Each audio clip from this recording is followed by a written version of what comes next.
a Bíblia é palavra de Deus em linguagem humana, ou seja, é através da compreensão humana que a gente entende o sagrado ao ler a Bíblia, que foi escrita dentro de categorias humanas de compreensão da realidade. Então, assim, a gente, ao mesmo tempo que recebe uma revelação transcendente, né?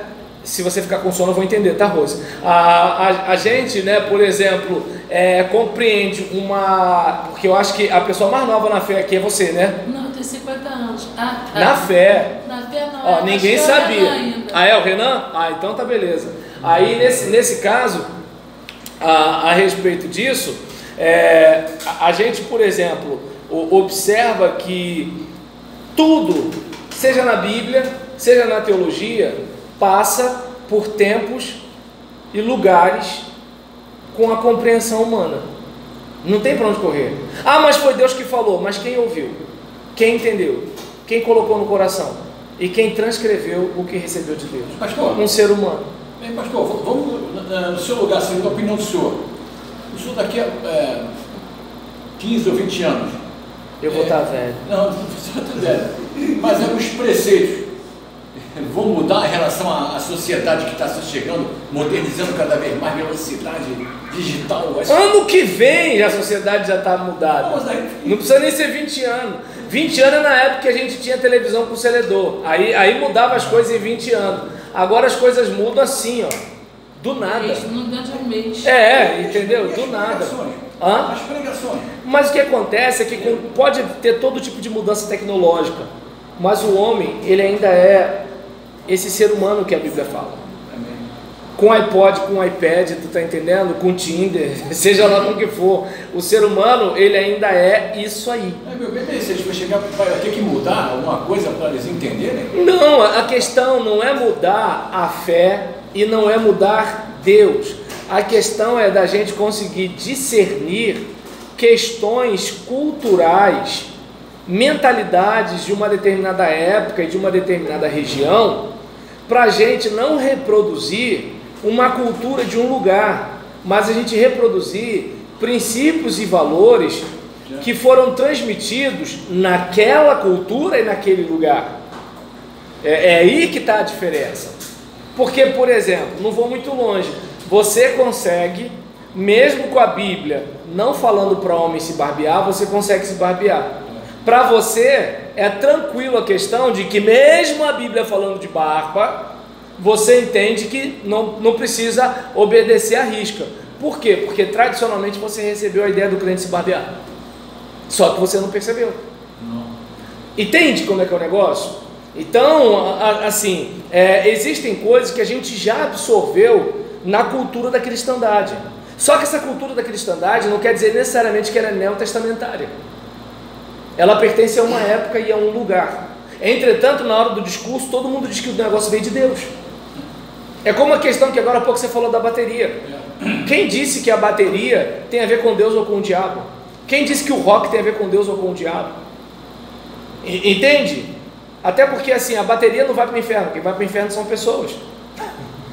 Então, é importante a gente perceber que assim, existem coisas que têm a ver com a cultura da cristandade e a gente está dizendo que tem a ver com a revelação, com a fé, né, com Deus, quando Deus não tem nada a ver com isso. Entende? E aí, por exemplo, ele até fala, né, que somente dessa forma, ou seja, um contato direto, tendo o transcendente como a fonte, né, seria possível afirmar uma resolução de abrangência universal. E a fonte fidedigna que a filosofia grega elaborou para afirmar a universalidade universal foi a metafísica. Então a gente percebe que é como se assim, existe lá no mundo das ideias uma determinada realidade. E aí eu fui lá buscar. Mas quem garante que naquele lugar lá do mundo das ideias existe aquilo? Quem garante que não é uma viagem em linha? Entende? Então é algo que assim, é importante se fazer uma reflexão em relação a isso, antes de fazer algumas afirmações sobre quem Deus é, sobre o que Deus gosta e o que Deus não gosta, se a gente pode variar de acordo com a época e de acordo com o lugar. Quanta gente já não teve a ideia de que alguém foi para o inferno porque começou a jogar bola? Na cabeça de alguns cristãos, alguns irmãos foram para o inferno. Aí está arriscado esses irmãos agora encontrar esses irmãos no céu e falar assim: pô, não estou entendendo. Aí Deus dizendo para eles: não era nada disso. Não foi bem isso que eu pedi a vocês. Está dando para entender? É um negócio para se pensar, né? Então, por exemplo, é importante observar, né, que como é que eu posso dizer? Deixa eu ver. Ao tomar, né, dessa filosofia, ou seja, dessa mediação cultural, os elementos para a comunicação de sua experiência de fé, transformando-a em discurso sistemático, a teologia percorreu o mesmo caminho, ou seja, abandonando a equivocidade, ou seja, a multiplicidade de interpretações da realidade, né, e pegando uma univocidade, um modo apenas, né, de ver a situação, e aí nisso abriu mão da metáfora, né, aquele modo de você, como é que eu posso dizer, digamos, de você pegar algo que vai além da sua compreensão e fazer caber na mente da gente com algo de dentro da nossa compreensão. Em vez de dizer necessariamente que esse algo que está além da nossa compreensão, ele é aquilo lá. Só que assim, no que se trata de Deus, não tem como. Não.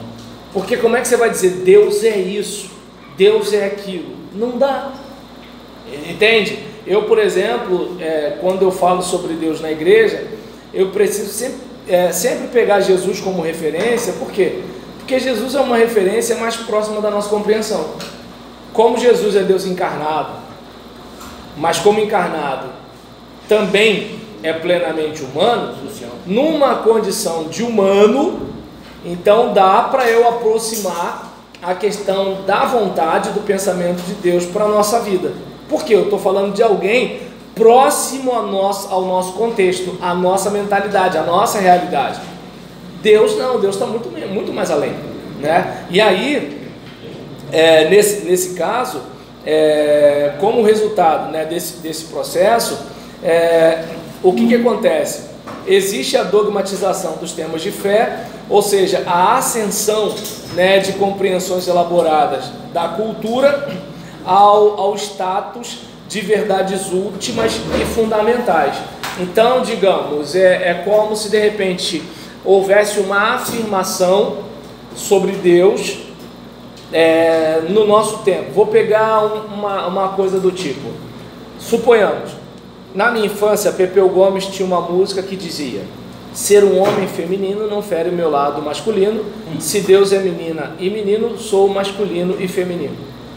Aí, Pepeu Gomes não é um teólogo, mas nessa compreensão teológica, Pepeu Gomes entende que Deus é menina e menino. E aí, por exemplo, uma compreensão dessa de Pepeu Gomes dificilmente caberia na década de 50. Não. Então, onde eu quero chegar com isso? Eu não estou dizendo se Deus é menina ou menino, até porque Deus é espírito, entende? O problema é que eu não sei se vocês lembram, quando a gente teve aquele estudo sobre pneumatologia, eu peguei uma obra, inclusive, desse autor aqui, falando sobre a questão da palavra feminina, ruach, né, do hebraico, a palavra neutra, pneuma, do grego, e a palavra latina, né, em que a gente tem espírito, né, que já dá uma ideia masculinizada do Espírito Santo. Quando, por exemplo, no hebraico, o espírito não é visto como masculino. No grego, o espírito é visto como neutro. Mas no latim, que não está na Bíblia, o espírito é visto como masculino. Olha como é que algo de uma época é incorporado à teologia. Licença, professor, mas o espírito tem sexo? Não. A Bíblia diz. Mas o que a gente está falando aqui, se a gente pegar o aspecto eu queria usar a palavra adequada, se a gente pegar o aspecto de sexo, ninguém vai discutir, mas se a gente pegar o aspecto de gênero, fica parecendo, né, que assim, a caneta ela é feminina, o lápis é masculino, entendi. mas não é necessariamente sexo, né? Claro. Então, por exemplo, e quando eu falo gênero aqui, eu estou falando de gênero masculino e feminino, tá? Eu ainda não me adaptei a esse monte de gênero, não sei nem quantos gêneros tem mais hoje. Eu estou pensando ainda, olha a importância de você se reportar a uma época e lugar. Eu preciso explicar que quando eu falo gênero, eu estou falando de gênero masculino e feminino. Por quê? Porque na década que eu vivo, gênero hoje é uma coisa muito mais ampla. Entende como é que cada época, a mentalidade, a leitura é diferente. E a gente precisa, não estou dizendo que é certo ou errado, estou dizendo apenas que é diferente. Então, eu sei que você sabe. Você é uma mulher do Pepeu Gomes que diz que é pastora. Aí, não, agora acho que ela é apóstola, não é não? Misericórdia. Não é? É a Baby do Brasil. Naquele filme Aí, A Cabana, por exemplo, teve gente que ficou escandalizado, né? Porque Deus era uma mulher negra e gorda. Aí eu pergunto, por exemplo, qual é o problema? Entende? Por que quando a gente bota Deus branco, né, esguio, né, de cabelo grisalho, não tem choque? Quem disse que Deus precisa ser homem? Ser homem tem a ver com sexo, não tem a ver com gênero. Então, aí, por exemplo, a gente observa que é algo que é para a gente parar para pensar, né? Que assim, eu não estou aqui, não sei se vocês perceberem, gente, vamos chamar agora Deus de ela, vamos chamar Jesus, não, Jesus não, porque Jesus é masculino mesmo, mas está dando para entender, mas o que a gente está falando aqui é que de acordo com a época e do lugar, há uma tendência, e a gente precisa perceber essas coisas. Por quê? Porque senão fica parecendo, né, que sempre foi assim. Vamos colocar assim um modismo. Para não parecer injusto, o Jefferson, eu não queria ver tua barriga também não. Desculpa, tá? Então, aí nesse caso, não, você não riu não, isso daí não riu não, você não riu não. Aí o que acontece? Aí... Tá, pode puxar minha orelha. Não, mas depois tu dá uma contada aí. Dona Janete vai saber. Eu vi no vídeo a da barriga do Deus, não. Ah, tá legal. Então, em relação a esse caso, né, observe bem. Por que esse problema? Qual o problema de Deus aparecer como aquela mulher que está fazendo uma refeição e está batendo um papo com a gente? Primeiro que no próprio filme isso se explica pelo fato de ele ter revolta com o pai. No próprio filme isso se explica. Então Deus está se aproximando dele da melhor forma possível para ele poder compreender as coisas. Estou dizendo que Deus é do jeito que o filme A Cabana está dizendo? Não. Eu só estou dizendo que Deus também não é branco, de cabelo branco, com aparência norte-americana ou europeia. Deus não é gente. Isso eu posso afirmar. Deus não é gente. Então Deus não é nem branco nem preto, nem gordo nem magro, nem tá entendendo? Nem crioulo nem louro. E os anjos não são assexuados. Vai esse negócio de macho e fêmea aí. Os anjos não são assexuados? Então o anjo tem sexo? Não. Você acabou de dizer, os anjos não são assexuados. Não, é para evitar esse negócio de dizer que tem anjo, tem anja, macho. Ah, agora eu entendi. Você queria dizer que os anjos são assexuados. São assexuados. Agora eu entendi. Aí nesse caso, né? Então, por exemplo, uma outra questão, observe bem. Por que eu estou lembrando de um grupo de WhatsApp da minha igreja, uma irmã botou, né, um anjo, aquela bochechinha rosadinha, né, aquela asinha branca, cabelo encaracolado, lourinho e tudo tal. Aí eu, não faço mais isso, né, mas para provocar, eu fui digitar no Google, anjo preto.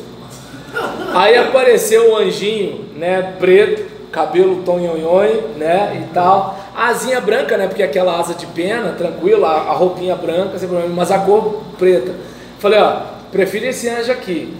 Aí a irmã, eu não, né, então, assim, quem disse que o anjo é nórdico, germânico, loiro, quem disse isso? Ele é russo. Entende como é que é o negócio? Ou seja, a gente precisa perceber que elementos culturais, eles revestem a nossa percepção teológica. E isso muitas vezes dá crise em algumas pessoas. Então, digamos, alguém de repente me escuta dizendo isso e pode ter a ideia de que eu estou defendendo uma aparência para Deus, que eu estou defendendo um sexo para Deus, que eu estou defendendo um gênero para Deus, e não é. O que eu estou dizendo? A palavra espírito no grego no grego é neutra, a palavra espírito no hebraico é feminina, e a palavra espírito no latim, que não está na Bíblia, é masculina. Então, ou seja, onde tem uma interferência na igreja medieval, se masculiniza o espírito. E até hoje a gente vê o espírito, não vê nem a espírito, nem espírito como se fosse neutro. Entende?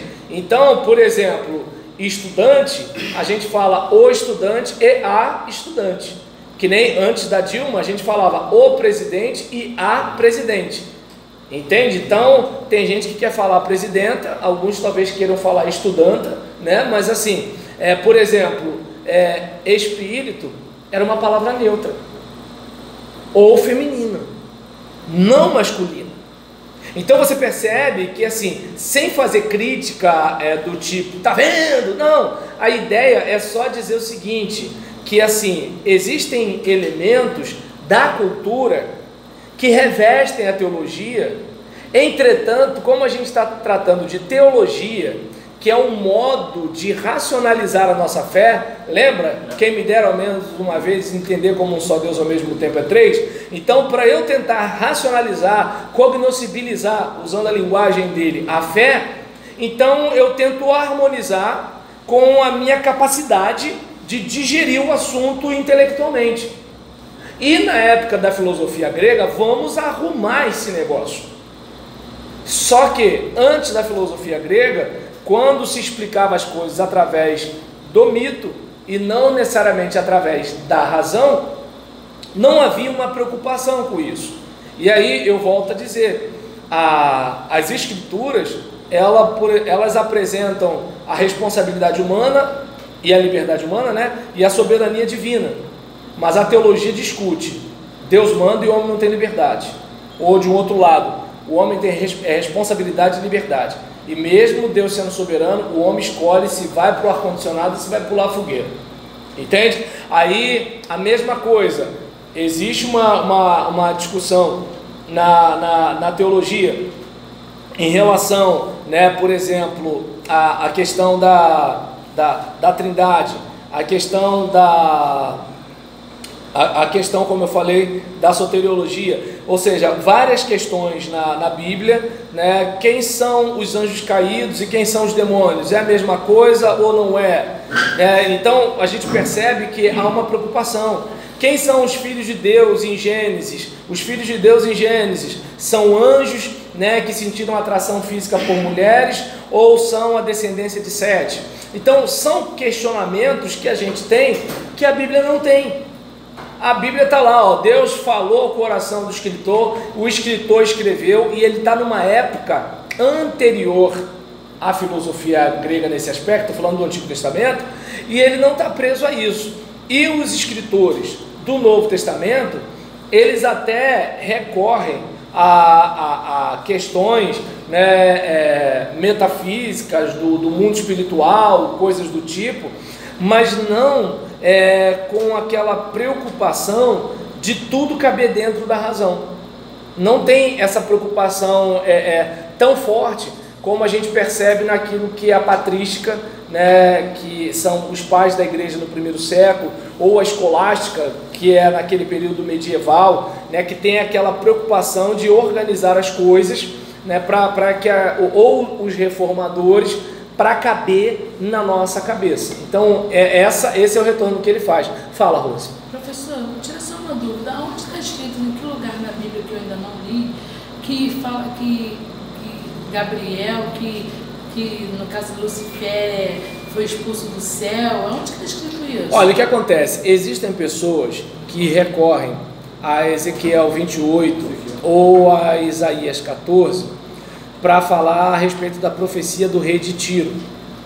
Entretanto, né, você pode até anotar isso daí para perguntar ao professor Rodrigo Rossi de Bibliologia. Ele é muito mais capaz do que eu nessa área aí. Quer dizer, ele é muito mais capaz que eu num monte de coisa. Isaías 14 e Ezequiel 28. Aí pode até falar assim, ó, o professor Roberlan, ele pediu para eu lhe fazer algumas perguntas sobre esse assunto. Por quê?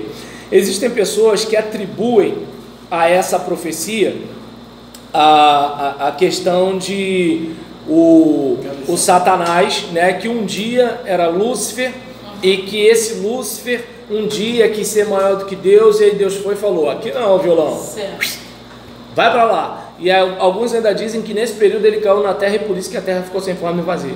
Aí o que acontece? Tem gente, tô falando sério, tem gente que diz isso sim. Aí o que acontece? Aí, por exemplo, diante de uma situação dessa, eu tenho minhas reservas. Por quê? Porque é comum atribuir características divinas a reis no período que o texto é escrito. Então, é comum também que se atribua aos reis. Por exemplo, o rei do Egito, né, Faraó, ele é visto como Horus vivo, ele é visto como Deus em forma humana, né, governando, né, a terra. Então, tá dando para entender? Então, o que acontece? Existem situações, né, em que há esses raciocínios. Daí eu tenho minha reserva. Eu, por exemplo, entendo que a Bíblia fala, né, sobre o diabo quando ele cai do céu e traz 1/3 dos anjos, que eu não sei bem se é nessa época ou se é naquele período que ele vai cair depois. Quer dizer que ele cai e ainda trouxe um monte com ele. Exatamente, mais ou menos aí. Ele e vem o pessoal de ralo. E aí, no caso, há uma discussão, né, se de repente esse texto está relacionado com esse. Quando os discípulos estão contentes, né, porque os demônios se submetiam à autoridade deles, Jesus falou: olha, toma cuidado, porque eu vi Satanás cair como um raio, né? Então, existem textos que falam sobre a queda. Eu só não vejo a ligação entre esses textos e esses textos aí, entende? Eu entendo que pode ser uma profecia literalmente contra o rei de Tiro, sendo que de um modo poético, o que pode ter acontecido pelo fato do rei de Tiro, né, ser visto com características sobre-humanas, o que, por exemplo, não seria nenhuma novidade numa época como aquela, né? Mas depois você dá uma lida e procura, como é o professor Rodrigo, porque a área dele é bibliologia, e eu acho, pelo pouco que depois ele vai ter o maior prazer de falar sobre esse assunto contigo, né? Eu tenho um pouco mais de dificuldade, a gente que é pastor tem um pouco mais de preocupação. E aí nesse caso, não, é verdade. Aí assim, em relação ao que a gente estava falando aqui, né? Aí o que acontece? Esse modo, né, de pensar acaba transformando discursos em discurso sistemático, né, a experiência de fé. E a experiência de fé, ela é maior do que o discurso sistemático. O discurso sistemático é um jeito de fazer a experiência de fé caber na cabeça da gente. A experiência de fé é muito maior. O seu encontro pessoal com o Senhor é muito maior do que o que você descreveu no testemunho que você deu, ou do que o professor explicou na classe. Só que o testemunho que você deu, que se submeteu à sua linguagem, foi o único modo que você teve de entender o que aconteceu com você, e o modo que você teve de transmitir para alguém. Você não tem outro jeito, né? E o modo que o pastor teve de explicar para você foi o jeito de quê? De todo mundo ter uma ideia de como a gente chegou até aqui enquanto igreja. Então isso é um jeito da gente assim, não pirar. É o jeito que a gente tem de entender. A gente não tem outro jeito. Você não tem outra cabeça. Você não tem outra mente. Você só tem essa, né? E você tem uma mente carregada de camadas culturais. Por exemplo, estamos na época, né, do carro da Google que pode dirigir sem motorista. Existem coisas que a gente pode conversar que Elias não poderia, porque carro na cabeça de Elias era aquele veículo por tração animal. Na cabeça dele carro é aquilo, na nossa cabeça carro é isso aí. Entende? A gente já vê o carro elétrico, a gente já vê o carro que se dirige sozinho. O máximo que Elias podia entender de carro era aquilo. Então olha o quanto de camada cultural a gente tem. É só para a gente ter mais ou menos uma ideia de que assim, e Deus se revelou lá atrás, com a cultura, com o know-how daquele povo. E a gente tem que respeitar o quê?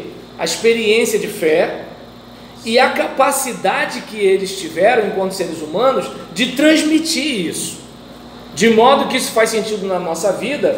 E gente como o Renan e a Rose, apesar de novos na fé, tem uma experiência com Deus, né, a partir do que eles transmitiram para a gente. Isso aí que é importante. Entende? Então, ou seja, aí a gente corre o risco de se prender aos pormenores culturais, quando o que a gente tem que se agarrar é o quê? É a experiência de fé, que mudou a vida deles e mudou a nossa e vai mudar de quem nos ouve. Isso é que é o importante, né? E aí, o que acontece? Como resultado desse processo, o que a gente tem? Né? A dogmatização dos temas de fé, ou seja, a ascensão, né, de compreensões elaboradas na cultura, né, ao status de verdade última e fundamental. Então a gente vê, por exemplo, uma coisa que nasce na cultura como se fosse algo que viesse puramente do céu. E assim, como, digamos, quando Deus se revela a Moisés na sarça ardente, Deus se revela de um modo que Moisés entende. Deus se revela através do fogo. O fogo é um tipo de coisa que a mente de Moisés concebe. Entende? Então é algo que assim, Moisés sabe o que é sarça, Moisés sabe o que é fogo. E Moisés sabe que o fogo consome uma planta.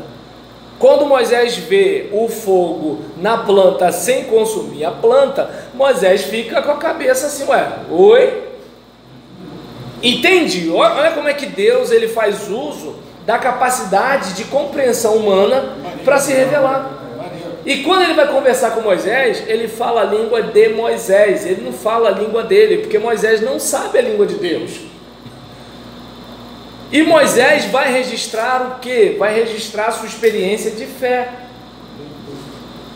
Entende? E vai registrar como? Em linguagem humana. Quando João tem as revelações de Apocalipse, vi algo semelhante a... Porque ele está vendo alguma coisa que na sua cultura não tem nome. Não tem explicação. Entende como é que assim...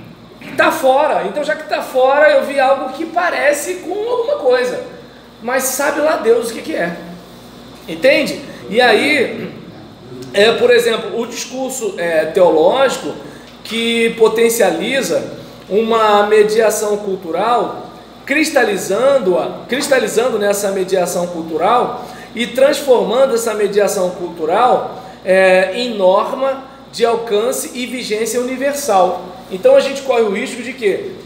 De pegar um discurso teológico, ou seja, um modo de comunicar a fé, e pegar esse discurso e cristalizar. Ou seja, Deus é assim, Jesus é assim, o céu é assim, o inferno é assim. E aí é claro que talvez alguém diga, mas a Bíblia não diz. A Bíblia diz o que ela diz.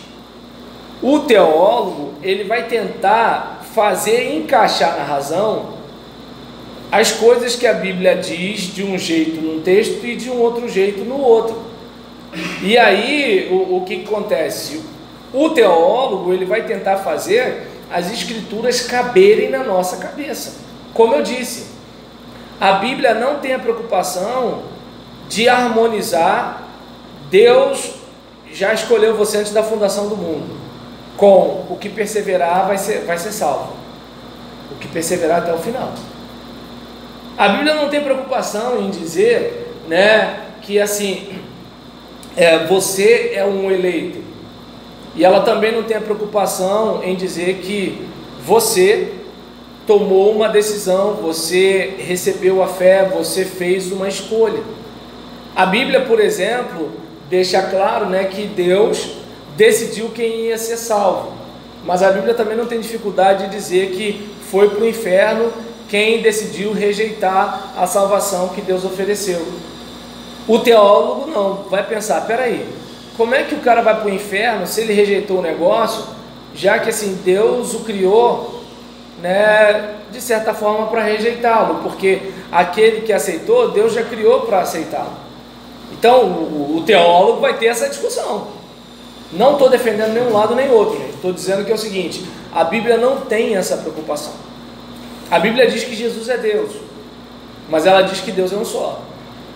A Bíblia diz que o Espírito é o Senhor, mas ela diz que o Senhor é um só. E aí? O Espírito é o Senhor, mas não é só Deus que é o Senhor? Não é só o Senhor que é Deus? Mas o Espírito é o Senhor é o Espírito também? E aí a gente tem, né, no princípio era o verbo estava com Deus, o verbo era Deus, mas só há um Deus. Como é que o verbo que estava com Deus também era Deus? Tinha dois deuses? A Bíblia não tem preocupação. A teologia sistemática tem, e ela vai tentar fazer caber na nossa cabeça, entende? Mas isso é por quê? Por causa de uma época, né? Uma época em que era importante tirar esse nó, né, da cabeça da gente. E aí, o que acontece? Acontece uma cristalização de uma mediação cultural, né, normatizante. E aí, por exemplo, a gente tem, né, o surgimento da metafísica na filosofia grega, né? A gente tem da metáfora, a metafísica, um caminho, né, de afirmação da univocidade na teologia cristã, né? Então a gente, por exemplo, sai daquela ideia metafórica da realidade espiritual para ir para uma ideia metafísica da realidade espiritual.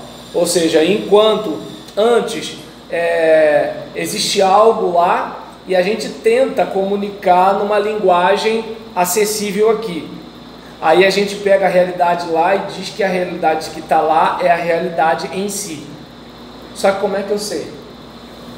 Quem está lá? Deus me disse. Como? Através de quê? Das Escrituras.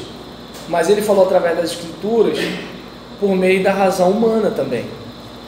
Então, mesmo sendo a voz de Deus, é a voz de Deus numa linguagem humana. E se você fala em português e quer traduzir para o inglês, alguma coisa vai mudar. Se você quer